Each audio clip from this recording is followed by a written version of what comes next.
Benji, Jamaica is on fire. But this one, you know, on the great day that we celebrate, we commemorate emancipation, user fees for health facilities are going to go up. Yep. On August 1. It says persons with health insurance, non-residents and private patients will pay more to access services at public health facilities, and as Delia said, starting August 1, which is Emancipation Day. Wow. The ministry has advised that the cost of registration when visiting a medical facility will move from $1,500 to $3,000. Double up. It will cost $7,500 up from $3,500 to visit specialty clinics. Morgue services will move from $1,000 per day to $2,000. Double up. Patients in an intensive care unit will have to pay $10,600 per day, up from $5,000. Okay. There's also an increase in the fees for food handlers permits, up from $500 to $1,000. 100% increase on almost everything. The ministry says the full schedule of increases are contained in the National Health Services Amendment Regulations 2016, which can be accessed through the government printing office. It's for regional health authorities or any local public hospital. Well, there you go. Wow. There's people who do not fall in the above-mentioned categories, which would be persons with health insurance, non-residents, and private patients, will continue to access the services without charge. So that's important to note. Hold on, where is it at? The last thing, Jamaicans who do not fall in any of the above-mentioned categories, that is public patients without health insurance. Oh, without health insurance. Will continue to access the services without charge, in keeping with the abolition of user fees for public health facilities. Oh. All right. There you go. Well,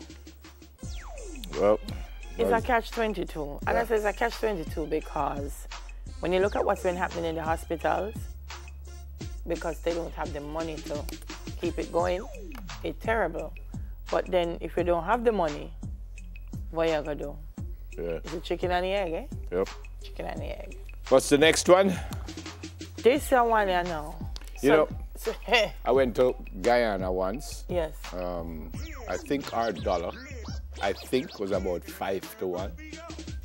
And I went to Guyana, and when we came off the plane, there's this gentleman that has about that. He's walking around like that, and this is money.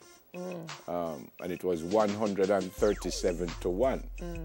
So I jokingly asked him what he said, I sell the dollar. So I take out 5 US. And the amount of money, I guess. Yeah. I mean, and I started to laugh. I said 137 to 1. So anything can go on. So that time we were 5 to 1. Well, yesterday we were 133 to 1. Incredible. 133 for $1 US. And the ministry says that increased local demand for the United States dollar over recent weeks has resulted in further depreciation in value of the Jamaican dollar. 133. Somebody have to grab a hold of Jamaica soon, here. We have to grab a hold of Jamaica soon. 133 to 1. And education is important, knowledge is important. The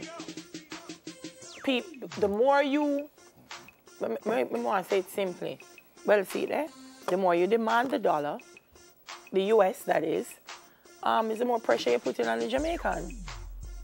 And some people that demand US, I don't know what they demand US for. They not travel, they not buy nothing, I don't know what they buy US for. And if you can get something here that you don't need to get in the States, left it alone and support the Jamaican brand. But how far it can go though? Never. You have some people, all when them are quoting in the US.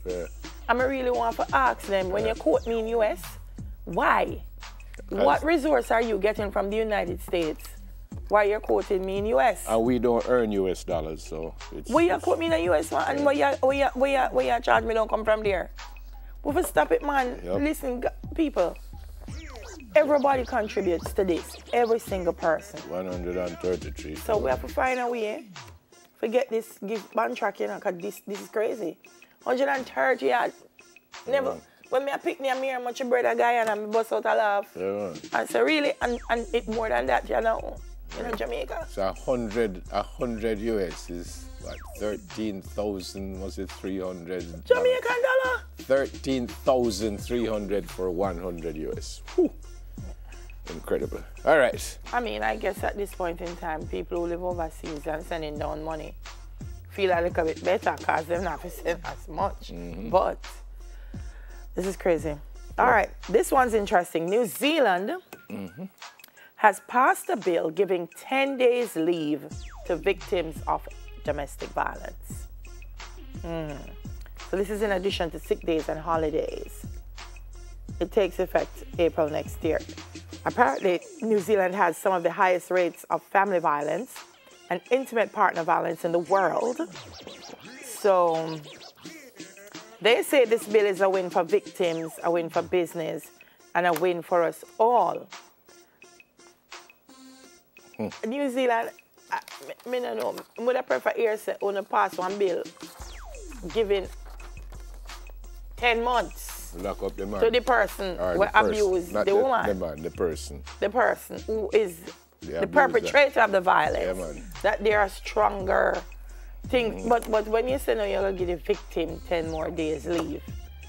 I'm not sure. It's almost like you expect that it will happen. Yeah. And when it happens, you can stay home for 2 weeks. Yeah. You normalize the behavior. Yeah. You're normalizing the behavior. I mean, that's, again, it's a chicken and the egg. I guess because so much people at home and them coming from work, you want to be able to say you can keep your job if you're a victim, so you can apply for it.